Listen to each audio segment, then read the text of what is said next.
Good morning students, welcome to the channel current affairs updated. This is Akanksha और आज के इस लेक्चर में हम डिस्कस करेंगे 11th ऑफ अक्टूबर की इंपॉर्टेंट करंट अफेयर्स। लेक्चर काफ़ी इंपॉर्टेंट होगा आपके सभी एग्जाम के पॉइंट ऑफ व्यू से, तो उसको एंड तक ज़रूर देखिएगा। और जितनी भी आपकी न्यूज़ बनती हैं 11th ऑफ अक्टूबर से, उन सभी को हम कवर करेंगे आज के इस लेक्चर में।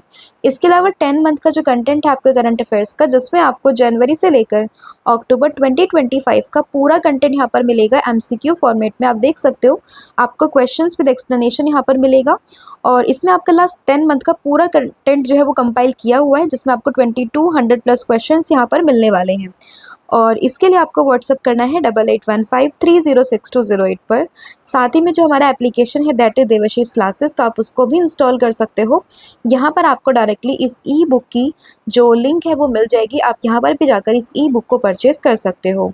तो अब शुरू करते हैं लेक्चर को एंड डिस्कस करते हैं आज का हमारा फर्स्ट क्वेश्चन। लेकिन उससे पहले हम करेंगे लास्ट क्लास को रिवाइज। तो लास्ट क्लास में हमने देखा था कि लिटरेचर का जो नोबेल प्राइज़ है वो मिला है किसको? लेस्ले को। तो इनका नाम इम्पॉर्टेंट है, लास्लो करके है, जिनको इस बार का लिटरेचर का नोबेल प्राइज़ मिला है। ज्ञान यज्ञ मंडप डिजिटल लाइब्रेरी ये खुली है उड़ीसा के पुरी में। यूनियन कैबिनेट ने यहाँ पे अप्रूव किए हैं किस चीज़ को, कि वो सेलिब्रेट करेंगे 150 years of the national song that is Vande Mataram, और इसी को कंपोज किया है बंकिम चंद्र चटर्जी ने। थीम क्या है वर्ल्ड हैबिटेट डे 2025 की? तो ये है अर्बन सोल्यूशन टू क्राइसिस। अभी जो है उत्तर प्रदेश की गवर्नमेंट ने स्टार्ट किया है Swadesh Mela across all 75 district. UNESCO के नेक्स्ट डायरेक्टर जनरल ये बनेंगे कौन? That is Khalid Al Anani. First ever vibrant Gujarat regional conference जो कि मेहसाना नॉर्थ गुजरात में ऑर्गेनाइज हुई है, किसने इनॉग्रेट करी है? तो ये करी है भूपेंद्र पटेल ने, जो कि गुजरात के चीफ मिनिस्टर हैं। नेक्स्ट आपका क्वेश्चन था कि कैलिफोर्निया अभी बना है third US state to declare Diwali as a state holiday. अभी रिसेंटली चेन्नई कोस्ट पर जो इंडियन कोस्ट गार्ड ने यहाँ पे 10th national pollution response exercise और साथ ही में 27th NOS-DCP and preparedness meeting को यहाँ पे होस्ट किया है। According to the NCRB report, जो कोलकाता है वो यहाँ पर लगातार 4th ईयर सबसे सेफेस्ट सिटी बनी है। बात करें ministry of fisheries animal husbandry and dairying की, तो इसने यहाँ पे प्लान किया है कि वो नेशनल कैमल सस्टेनेबिलिटी इनिशिएटिव को यहाँ पे लॉन्च करेगा। एंड बारातांग आइलैंड यहाँ पर इंडिया का ओनली मड वॉल्केनो अभी इरप्ट हुआ है आफ्टर 20 ईयर्स। तो यहाँ आपको इस आइलैंड का नाम जो कि अंडमान और निकोबार में आपको देखने के लिए मिलेगा। आयुसियन कांग्रेस 2025, तो ये होस्ट कर रही है कौन? दैट इज़ अबू धाबी यानी कि UAE में। फिर बात करें संजू सैमसन की, तो ये बने हैं अभी फिलहाल इंग्लिश प्रीमियर लीग के ब्रांड एम्बेसडर इन इंडिया, ठीक है। इसके अलावा 12,000 ईयर ओल्ड पिलर ये अभी कार्ड आउट हुआ है कहाँ से? फ्रॉम तुर्की, जिसपे कि ह्यूमन का फेस जो है वो यहाँ पर मिला है। तो ये आपका लास्ट क्लास का पूरा कंटेंट था जो हमने यहाँ पे डिस्कस किया है। अब हम करेंगे आज की क्लास की शुरुआत। तो जिसका फर्स्ट क्वेश्चन यहाँ पे रहेगा that recently which edition of CEAT Cricket Rating Awards were organized in Mumbai on 7th October 2025। तो अभी यहाँ पे क्या हुआ है, जो सीएट क्रिकेट रेटिंग अवार्ड्स हैं उनको दिए गए हैं अक्टूबर 7 में। पूरा इवेंट कहाँ पर हुआ है? मुंबई में हुआ है। और इसका एडिशन कौन सा था? तो एडिशन आपको ध्यान रखना है 27th नंबर का ये पूरा एडिशन था, यानी कि ऑप्शन नंबर बी। तो कौन से अवार्ड है? CEAT cricket rating award 27th edition था। कहाँ पर हुए हैं? मुंबई में हुए हैं। और कब हुए हैं? 7th ऑफ अक्टूबर को, ठीक है। एंड इसमें बात करें कुछ इंपॉर्टेंट अवार्ड्स यहाँ पे दिए गए हैं जो कि आपको ध्यान रखना है, जिसमें अगर हम बात करें special memento for winning the champions trophy, तो ये मिला है रोहित शर्मा को। लाइफ टाइम अचीवमेंट अवार्ड मिला है ब्रायन लारा, तो ये दोनों नाम इंपॉर्टेंट है। Best international cricketer of the year ये बने हैं Joe Root. T20 international batter of the year ये बने हैं Sanju Samson. T20 bowler of the year तो ये बने हैं Varun Chakravarthy. CEAT Jio Star award Shreyas Iyer को मिला है। Best male ODI batter of the year तो ये मिला है केन विलियमसन को। Male ODI bowler of the year तो ये है Matt Henry. CEAT lifetime achievement award तो ये मिला है BS चंद्रशेखर को। Best female batter of the year Smriti Mandhana. Female bowler of the year तो ये है Deepti Sharma. Emerging player of the year है अंकुरिश रघुवंशी। फिर इसके अलावा बात करें कि अवार्ड फॉर आउटस्टैंडिंग लीडरशिप तो ये मिला है तेम्बू बाबूमा को। Best male test bowler of the year तो ये है Prabath Jayasuriya. Best male test cricketer of the year तो ये है हैरी ब्रूक। एंड इसके अलावा अगर हम बात करें CEAT domestic cricketer of the year की, तो ये बने हैं यहाँ पे हर्ष दुबे। तो इसमें जो इंपॉर्टेंट नाम है तो उसमें आपने ध्यान रखना है किस किस का नाम, दैट इज रोहित शर्मा का नाम, लाइफ टाइम अचीवमेंट अवार्ड यानी कि ब्रायन लारा। इसके अलावा अगर हम बात करें best international cricketer of the year, तो इनका नाम आपने ध्यान रखना है। और इसके अलावा जो यहाँ पे लाइफ टाइम अचीवमेंट अवार्ड्स हैं तो इन सभी के नाम आपको ध्यान रखने हैं, ठीक है। नेक्स्ट आपका क्वेश्चन यहाँ पे रहेगा that which ministry in collaboration with Ministry of Education and Tribal Affairs plans to launch an initiative जिसका नाम है आदर्श युवा ग्राम सभा।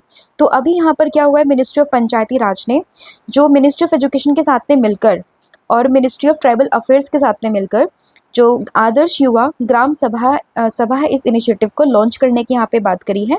तो इसमें ऑप्शन नंबर जो डी है वो आपको उसमें ध्यान रखना है, दैट इज मिनिस्ट्री ऑफ पंचायती राज। तो इसमें यहाँ पे क्या होगा तो देखिए, तो सेंट्रल गवर्नमेंट ने अभी अप्रूव किया है कि वो लॉन्च करेगा एक इनिशिएटिव जिसका नाम होगा आदर्श युवा ग्राम सभा, ठीक है।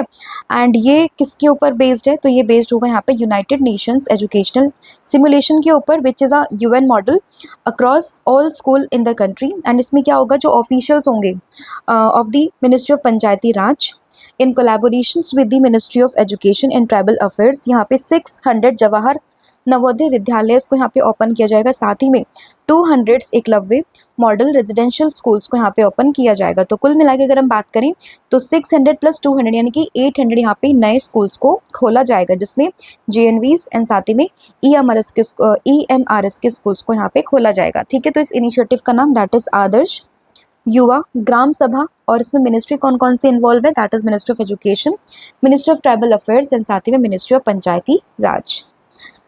नेक्स्ट आपका क्वेश्चन यहाँ पे रहेगा, India will host the dash international solar alliance assembly from October 27 to 30, 2025।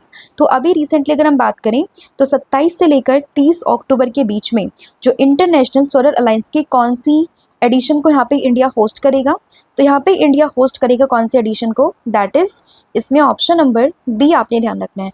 तो 8th एडिशन होगा ISA असेंबली का, जो कि 27 अक्टूबर से शुरू हो जाएंगे। तो इसमें आपको ऑप्शन बी ध्यान रखना है। ISA की बात करें, इसका पूरा हेडक्वार्टर आपको कहाँ पर मिलेगा, ये मिलेगा आपको गुरुग्राम हरियाणा में, ठीक है। फॉर्मेशन इसकी होती है 2015 में और इसको पेरिस फ्रांस में फाउंड किया गया था, बट इसका हेडक्वार्टर कहाँ पर है, ये आपको मिलेगा इंडिया में। एंड इसके प्रेसिडेंट की बात करें तो ये है इंडिया, को प्रेसिडेंट की बात करें तो फ्रांस है, एंड DG की बात करें तो ये आशीष खन्ना है। इंपॉर्टेंट इसलिए है क्योंकि अभी कुछ समय पहले 2025 में इनकी अपॉइंटमेंट यहाँ पर हुई है। तो आशीष खन्ना प्रेसिडेंट है इंडिया, को प्रेसिडेंट है फ्रांस, एंड फॉर्मेशन 2015, और हेडक्वार्टर कहाँ पर है, इट इज़ इन दी गुरुग्राम हरियाणा, ठीक है। तो 8th एडिशन है इसका, जो कि 27 अक्टूबर से स्टार्ट होकर 30 अक्टूबर तक ये चलने वाला है। एंड पूरा वेन्यू कहाँ पर होगा, ये न्यू दिल्ली के भारत मंडपम में होने वाला है। And it will bring together global partners to strengthen the collaborations in solar energy, ठीक है। तो बेसिकली सोलर एनर्जी को लेकर जो भी चीज़ें होंगी उनमें क्या क्या हम चीज़ें कर सकते हैं, इन सभी के बारे में यहाँ पे डिस्कशन होगा इस पूरे यहाँ पे इवेंट में। नेक्स्ट आपका क्वेश्चन रहेगा, what is the revised global trade growth forecast for year 2026 according to the WTO। तो वर्ल्ड ट्रेड ऑर्गेनाइजेशन ने यहाँ पे कितना ग्लोबल ट्रेड ग्रोथ फोरकास्ट को यहाँ पे रिवाइज किया है, तो ये आपने ध्यान रखना है। इसमें ऑप्शन यहाँ पर होगा सी, यानी कि 0.5%। तो 0.5% का यहाँ पे जो revised global trade growth forecast किया गया है for the 2026 according to the WTO। आजकल क्वेश्चंस जो आ रहे हैं वो डेटाबेस काफ़ी ज़्यादा आ रहे हैं एग्जाम में, तो आपने डेटाबेस जो भी क्वेश्चंस होते हैं तो उनका डेटा आपको ध्यान रखना है, that is 0.5%।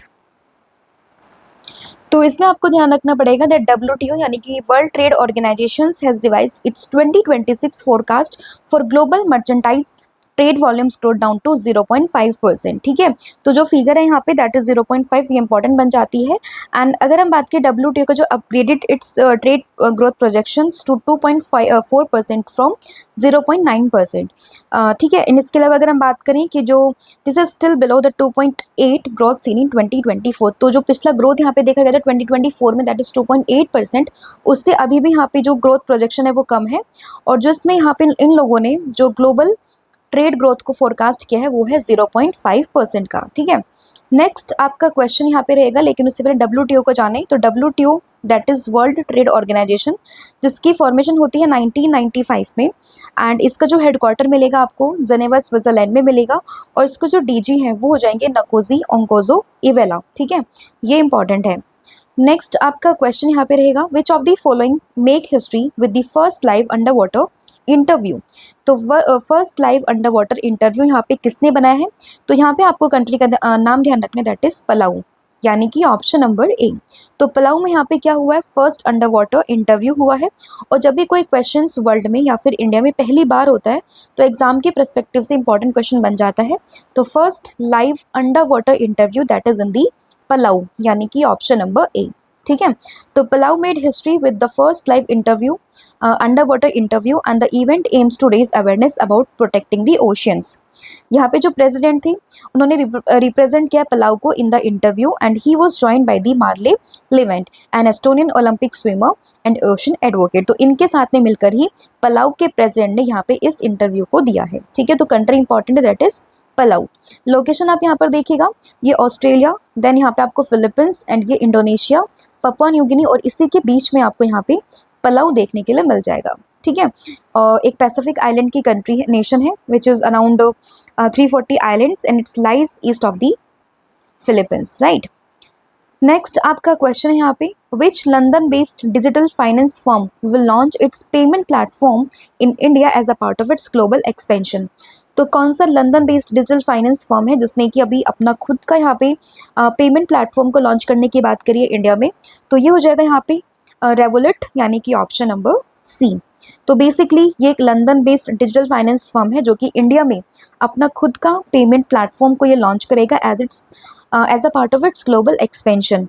The company will launch a platform for domestic and international payments, and यहाँ पर ये जो पूरी पार्टनरशिप हुई है वो ये UPI और वीज़ा के थ्रू। ठीक है, and the service was initially available to 3,50,000 user on a waiting list, and it will be later open to wider public. तो बेसिकली 2030 तक इस चीज़ के बारे में बोला गया कि 20 मिलियंस यूजर्स को यहाँ पे इसमें पहुँच मिलेगी। एंड बेसिकली एक लंदन बेस्ड के डिजिटल फर्म कंपनी है जो कि इंडिया में खुद का एक पेमेंट प्लेटफॉर्म को यहाँ पे लॉन्च करेगी। नेक्स्ट आपका क्वेश्चन रहेगा, where did the third international purple festival begin on the 9 October 2025। तो इंटरनेशनल पर्पल फेस्टिवल की बात करें तो इसको यहाँ पे शुरू किया गया है कहाँ पे, दैट इज़ इन दी गोवा, यानी कि option number A. And purple festival की बात करें तो बेसिकली जो डिसेबल पर्सन होते हैं या फिर पर्सन विद डिसेबिलिटी, उनके लिए पूरा फेस्टिवल होता है ताकि उनको सोशली वो कैसे एंगेज हो सके, उस चीज़ के बारे में पूरा फेस्टिवल होता है। तो आपने ध्यान रखना, दैट इज़ गोवा में, और एडिशन कौन सा इसका, दैट इज़ थर्ड। तो international purple festival edition third है, कहाँ पर हो रहा है, ये हो रहा है गोवा में। तो union minister of states for social justice and empowerment, that is doctor Ramdas Athawale, inaugurated this event at Panaji, and the event is focused on inclusion and recognizing the contribution of person with the disabilities. तो basically purpose क्या है इसका कि जो दिव्यांगजन होते हैं, जो सीनियर सिटीजन्स होते हैं, शेड्यूल्ड कास्ट शेड्यूल्ड ट्राइब्स के जो भी लोग होते हैं, उन सबको यहाँ पे इंक्लूड किया जाता है। साथ ही में जो भी पर्सन विद डिसेबिलिटीज़ होती हैं उनको कैसे सोशली वो यहाँ पे अपने आप को शामिल कर पाएँ, उस चीज़ को यहाँ पे पूरा फोकस किया जाता है। ठीक है, तो पर्पल फेस्टिवल गोवा में, ठीक है, इवेंट हुआ था ये पूरा पणजी में। एम यहाँ पे आप जान चुके हो, और एडिशन इसका यहाँ पे हो जाएगा, that is third. Important festivals की बात अगर हम करें तो असम में मनाते हैं अम्बुबाची और बोगाली फ्यू फेस्टिवल को। बिहार की बात करें तो छठ पूजा काफ़ी फेमस है। केरला की बात करें तो ओनम फेस्टिवल, जिसमें थिरु ओनम करके एक डे आता है जो कि काफ़ी ऑस्पिशियस डे होता है ओनम में। इसके अलावा बात करें महाराष्ट्र की तो गणेश चतुर्थी है। इसके अलावा गणेश उत्सव है, गुड़ी पड़वा। तो गणेश उत्सव को अभी जो महाराष्ट्र का स्टेट फेस्टिवल भी डिक्लेयर किया गया है। साथ ही में बात करें मिजोरम, तो मिजोरम में आपको ध्यान रखना है चाप चारकुट फेस्टिवल के बारे में। नागालैंड की बात करें तो हॉर्नबिल फेस्टिवल है। उड़ीसा में बात करें तो रथ यात्रा, नुआखाई फेस्टिवल, दोनों ही काफ़ी न्यूज़ में थे अभी। तमिलनाडु की बात करें तो पोंगल, आदि थिरुवथरी फेस्टिवल। तेलंगाना की बात करें तो बोनालो फेस्टिवल, बतुखम्मा फेस्टिवल, और बतुखम्मा की बात करें तो रिसेंटली अभी 2 Guinness book of world record इसने यहाँ पे बनाए हैं। कड़ची पूजा त्रिपुरा में है, दुर्गा पूजा वेस्ट बंगाल में है। गावड़ी फेस्टिवल की बात करें तो जो भील कम्युनिटी है राजस्थान की, वो उसको मनाती है। शुरू समर फेस्टिवल की बात करें तो लद्दाख में इसको मनाते हैं। मेरा हाउ जोंगो फेस्टिवल ये बनता है मणिपुर में। एंड इसके अलावा जो अरुणाचल प्रदेश है वो इस साल के एंड में यानी कि दिसंबर एंड और 2026 का जो जनवरी है उसके स्टार्टिंग में यहाँ पे फर्स्ट एवर सनराइज फेस्टिवल को ऑर्गेनाइज करेगा। कहाँ पे? डोंग विलेज में। एंड डोंग विलेज कहाँ पर है? ये होगा आपका अरुणाचल प्रदेश में। ठीक है। और इसमें अभी जो हमने डिस्कस किया दैट इज़ पर्पल फेस्टिवल, तो वो भी आपको ध्यान रखना, that is in the Goa. Next आपका क्वेश्चन यहाँ पे रहेगा what is the nodal ministry for PM Kusum scheme. तो अभी जो है पीएम कुसुम स्कीम ये न्यूज़ में है और इसके लिए नोडल मिनिस्ट्री यहाँ पे कौन सी होगी? तो ये हो जाएगी यहाँ पे ministry of new and renewable energy, that is option number B. तो अभी ये जो पूरी जो स्कीम है वो न्यूज़ में क्यों है? हालांकि न्यूज़ जो स्कीम है वो तो बहुत पहले लॉन्च की जा चुकी है, बट अभी न्यूज़ में तो हमने यहाँ पे इसको डिस्कस किया है। तो अभी जो यूनियन गवर्नमेंट है उसने ये जो पूरा पीएम कुसुम योजना है इसको यहाँ पे शोकेस किया किस चीज़ को? That is African and island nations को। ठीक है, through the international solar alliance platform. And PM Kusum की बात करें तो प्रधानमंत्री किसान ऊर्जा सुरक्षा एवं उत्थान महाअभियान, इसका ये पूरा नाम यहाँ पर होगा। इन 2019 में इसको यहाँ पे लॉन्च किया गया था। पर्पस क्या था इसका? इसका पर्पस था यहाँ पे to provide energy and water security to farmers and increase their income. So basically PM Kusum that is प्रधानमंत्री किसान ऊर्जा सुरक्षा एवं उत्थान महाअभियान, जिसमें कि किसान को बेसिकली जो फार्मर्स है उनको वाटर सिक्योरिटी एंड एनर्जी को यहाँ पे प्रोवाइड करते हैं and increase their income. And 2019 में इसको लॉन्च किया गया था। और अभी इसका पर्पस ये है कि अभी इसको न्यूज़ में आने का पर्पस ये था क्योंकि अभी जो है यूनियन गवर्नमेंट ने जो अफ्रीकन और आइलैंड नेशंस हैं उनको इस चीज़ के बारे में बताया, इस पूरी स्कीम्स के बारे में वहाँ पर इनको समझाया और बताया। ठीक है। एंड इसके अलावा इसका एक और एम है to digitalize agriculture and reduce environmental pollution, and the target is to add around 34,800 megawatt of solar capacity by March 2026। And इसमें जो nodal ministry that is ministry of new and renewable energy. तो इसमें ministry इसका purpose कब तक का है and साथ ही में किसको ये बेनिफिट करती है एंड अभी न्यूज़ में क्यों है वो आपको ध्यान रखना है। नेक्स्ट आपका क्वेश्चन यहाँ पे रहेगा recently under which operation CBI that is central bureau of investigation has arrested 8 की हैचमेंट्स ऑफ इंटरनेशनल साइबर क्राइम्स। तो किस ऑपरेशन के अंडर में इनको यहाँ पे अरेस्ट किया गया है? तो यहाँ पर होगा ऑपरेशन हाइची 6 यानी कि ऑप्शन नंबर डी। तो रिसेंटली क्या हुआ है, सेंट्रल ब्यूरो ऑफ इन्वेस्टिगेशन और साथ ही में जो एफबीआई है, साथ में यूएस डिपार्टमेंट ऑफ जस्टिस है, इन सब ने मिलकर यहाँ पे अरेस्ट किए 8 criminals and identified around 45 suspects who were involved in the international cyber enabled financial crimes। And जो भी यहाँ पे online sexual crimes with minor girls को यहाँ पे कमिट करते तो उन सभी को यहाँ पे पकड़ा है। और इसके लिए जो ऑपरेशन यहाँ पे शुरू किया गया था that is operation Haechi 6।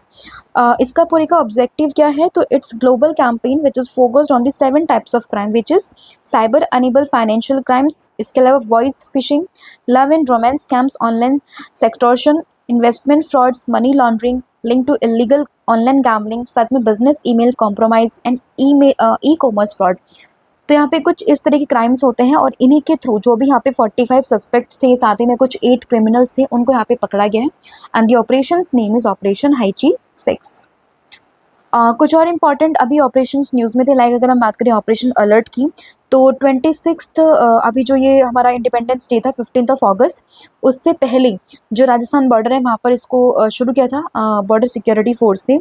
Operation Brahma, Myanmar earthquake, Kalanemi Uttarakhand government ने, इंद्रावती इन्होंने यहाँ पे अपनी नेशनल को इवैक्यूएट किया हाइती से एंड ट्रांसफ़र किया डोमिनिकन रिपब्लिक में।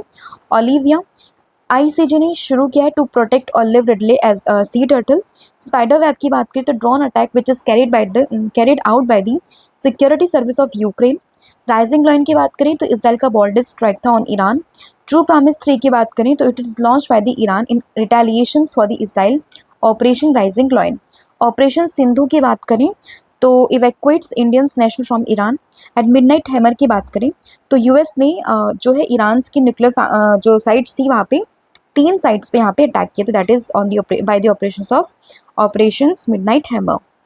नेक्स्ट आपका क्वेश्चन है यहाँ पे which country backs Russia's proposal to extend New START treaty. तो यहाँ पे यूएसए ने बैक किया किसको? रशिया के प्रपोजल को to extend New START treaty, यानी कि ऑप्शन नंबर जो ए है वो सॉरी बी है वो आपका यहाँ पे करेक्ट हो जाएगा। तो Russia has welcome the US president remark supporting its proposal to extend compliance with the limits on the nuclear weapon under the New START treaty for an additional year. तो basically अगले साल यानी कि 2026 तक के लिए जो पूरी ये ट्रीटी थी उसको यहाँ पे इफेक्ट में लाया गया है।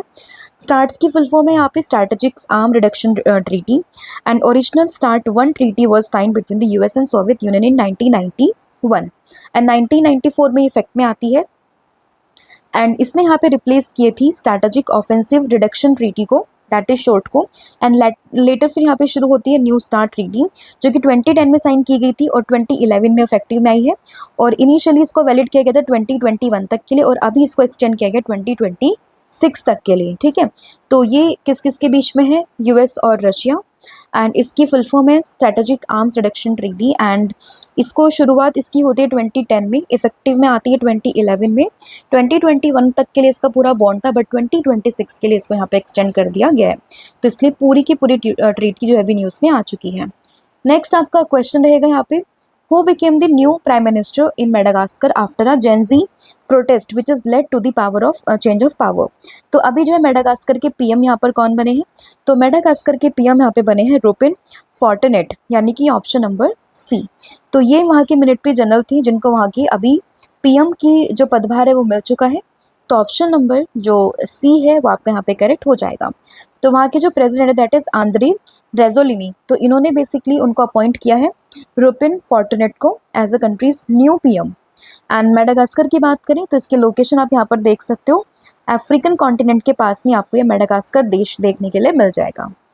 नेक्स्ट क्वेश्चन होगा, for the first time since the Taliban occupation of Afghanistan the foreign minister of that country visited India in October 2025 after receiving permission from the UNSC. तो इनका नाम क्या है, तो अभी जो अफगानिस्तान जिसको अभी तालिबान ने ऑक्यूपाइड किया है तो उसके बाद में वहाँ के फॉरेन मिनिस्टर वो इंडिया में आ रहे हैं और उनका नाम है आमिर खान मुताकी, यानी कि ऑप्शन नंबर डी। ठीक है, तो ये इंडिया में आ रहे हैं after the approval of the UNSC. तो ऑप्शन नंबर जो डी है वो आपको ध्यान रखना है, दैट इज आमिर खान मुताकी। एंड 9 अक्टूबर को उनका वेलकम यहाँ पर किया गया है। नेक्स्ट क्वेश्चन है, वर्ल्ड मेंटल हेल्थ डे 2025 ये कब मना है, तो वर्ल्ड मेंटल हेल्थ डे मना है 10 अक्टूबर, यानी कि option number C important day है। और उसकी थीम क्या है, तो इसकी थीम होगी access to service mental health in catastrophes and emergencies, यानी कि ये इसकी थीम है 2025 की। इंपॉर्टेंट डेज की बात करें, international day for older person 1 October, Gandhi Jayanti Lal Bahadur Shastri Jayanti 2 October, world teachers day 5 October, world cerebral palsy day 6 October, every first Monday of October, that is अगर हम इस बार की बात करें तो 6 अक्टूबर को बना है world habitat day. Indian air force day की बात करें तो 8 अक्टूबर को ये बना है। नेक्स्ट आपका क्वेश्चन रहेगा, who make the history by winning the India's first ever Mrs Universe title in Manila. तो मनीला में हुआ है मिसेज यूनिवर्स का ये पूरा कॉम्पिटिशन, इसमें इंडिया को फर्स्ट एवर मेडल यहाँ फर्स्ट एवर टाइटल यहाँ पे किसने दिलवाया है, तो ये दिलवाया शेरी सिंह ने, यानी कि ऑप्शन नंबर बी। तो मिसेज यूनिवर्स अभी बनी है कौन, दैट इज शेरी सिंह। ठीक है, इसके अलावा बात करें अगर हम कि मिस यूनिवर्स इंडिया बनी थी मनिका विश्वकर्मा, मिस वर्ल्ड बनी थी ऑपिल सुजाता, मिस यूनिवर्स कौन बनी है, ये बनी है शेरी सिंह। ठीक है, तो ये इनका नाम आपने ध्यान रखना है। नेक्स्ट क्वेश्चन होगा, recently who announce the India's first bullet train will be operational by August 2027। तो इंडिया की फर्स्ट जो बुलेट ट्रेन होगी वो अगस्त 2027 से यहाँ पे ऑपरेशन हो जाएगी। इसकी अनाउंसमेंट किसने करी है, तो इसकी अनाउंसमेंट करी है अश्वनी वैष्णव ने, यानी कि ऑप्शन नंबर ए। हमारे देश के रेलवे मिनिस्टर हैं दैट इज अश्वनी वैष्णव, और उन्होंने यहाँ पे अनाउंसमेंट करी है कि जो ये ट्रेन है that is first bullet train ये अगस्त 2027 से ऑपरेशनल हो जाएगी। तो ऑप्शन नंबर जो ए है वो आपको ध्यान रखनी है। नेक्स्ट क्वेश्चन होगा, who has been awarded with the Nobel peace prize 2025। तो 2025 का नोबेल पीस प्राइज यहाँ पे किसको मिला है, तो ये मिला है मारिया कोरोना मसादो को, यानी कि ऑप्शन नंबर जो ए है वो आपको ध्यान रखना है। ठीक है, तो 2025 का जो नोबेल पीस प्राइज है वो किसको मिला, वेनेजुएला की पॉलिटिकल एक्टिविस्ट है that is Maria Corina मचादो for her tireless work promoting democratic rights for the people of the Venezuela and for her struggle to achieve a just and peaceful transitions from dictatorship to the democracy। ठीक है, तो नाम ध्यान रखना that is Maria Corina मसादो। इसके अलावा कुछ और इंपॉर्टेंट प्राइज जो यहाँ पे ऑलरेडी मिल चुके हैं, दैट इज अगर हम बात करें फिजिक्स की तो मिला है John Clarke, Michael E Devoret, John M Martinis को। मेडिसिन में मिला है Mary E Brunkow, Fred Ramsdell, Shimon Sakaguchi को। इसके अलावा बात करें केमिस्ट्री का तो Susumu Kitagawa, Richard Robson, Omar M Yaghi. And literature में मिला है किसको, लैज्लो को। ठीक है, तो ये 4 अवार्ड्स मिल चुके हैं ऑलरेडी एंड 5th मिला है अभी पीस का। एंड जो इकोनॉमिक्स का है वो मिलेगा इस बार 13 अक्टूबर को। ठीक है, इसके अलावा ये आपका पूरा कंटेंट था जो हमने यहाँ पे डिस्कस कर लिया है। अब हम करेंगे पूरी क्लास को फटाफट से रिवाइज। तो देखिए, सीएट क्रिकेट अवार्ड्स की बात करें, अभी ये मिल चुके हैं, 27th इनका एडिशन था एंड इसमें रोहित शर्मा का नाम इंपॉर्टेंट है, ध्यान रखना है। स्पेशल मोमेंटो ये इनको मिला है। आदर्श युवा ग्राम सभा की बात करें तो उसमें 600 एनवीएस एंड इसके अलावा 200 EMRS। ठीक है, ये खोलने की बात करें, ministry of Panchayati Raj, tribal affairs and education के बारे में आपको ध्यान रखना है। इंटरनेशनल सोलर अलायंस की बात करें तो अभी इसकी यहाँ पे ये इसका 8th एडिशन है। ठीक है, जिसकी अभी मीटिंग यहाँ पर होनी है 27 अक्टूबर से। WTO न्यूज़ में, क्योंकि इसने अपनी ट्रेड ग्रोथ को फोरकास्ट किया 2026 के लिए कितना, 0.5%। First live under water interview that is Palau revolt अभी न्यूज़ में है, क्योंकि ये एक लंदन बेस्ड सॉफ्टवेयर कंपनी है जिसने कि बेसिकली अभी यहाँ पे इंडिया में first payment, not first but India में अपना पेमेंट प्लेटफॉर्म को लॉन्च करने की बात करी है। इंटरनेशनल पर्पल फेस्टिवल मना है कहाँ पे, गोवा में। PM कुसुम स्कीम न्यूज़ में, ministry new and renewable energy. Operation Haechi की बात करें तो इसमें बेसिकली CBI ने, FBI ने एंड US का जो डिपार्टमेंट ऑफ जस्टिस है उन सब ने मिलकर यहाँ पे हैचमैन्स को पकड़ा है। New START treaty between US and Russia. Prime minister in Madagascar, तो जो वहाँ के आर्मी जनरल हैं वो यहाँ के बने हैं कौन, बेसिकली PM, जिनका नाम क्या होगा, रोपिन फॉर्टनेट। आमिर खान मातकी, तो ये बेसिकली अफ़गानिस्तान जो है, तालिबान ऑक्यूपाइड अफ़गानिस्तान, तो उसके फॉरेन मिनिस्टर जो कि इंडिया में आए हुए हैं। वर्ल्ड मेंटल हेल्थ डे 10 अक्टूबर, ये मिला है सेरी सिंह को। एंड इसके अलावा इसकी अनाउंसमेंट करी अश्वनी वैष्णव ने, 2027 में बनेगा। नोबेल पीस प्राइज़ की बात करें तो ये बेसिकली मिला इस बार किसको, ये मिला है मारिया कोरिना मचादो को। ठीक है, तो ये आपका पूरा ओवरव्यू था आज की क्लास का। कल मैंने आप लोगों से पूछा था कि which state government has launch the spice route initiative, इसका आंसर था केरला। और आज आप लोगों ने बताना है कि कोंडा रेड्डी पल्ली ये बना है इंडिया का second fully solar powered village of India, ये कौन सा स्टेट में है, ये सेकंड है तो फर्स्ट कौन सा था, तो ये भी आपने कमेंट करके बताना है। इसके अलावा ये कुछ और इंपॉर्टेंट क्वेश्चंस, इनके आंसर भी आपने मुझे कमेंट करके बताना है।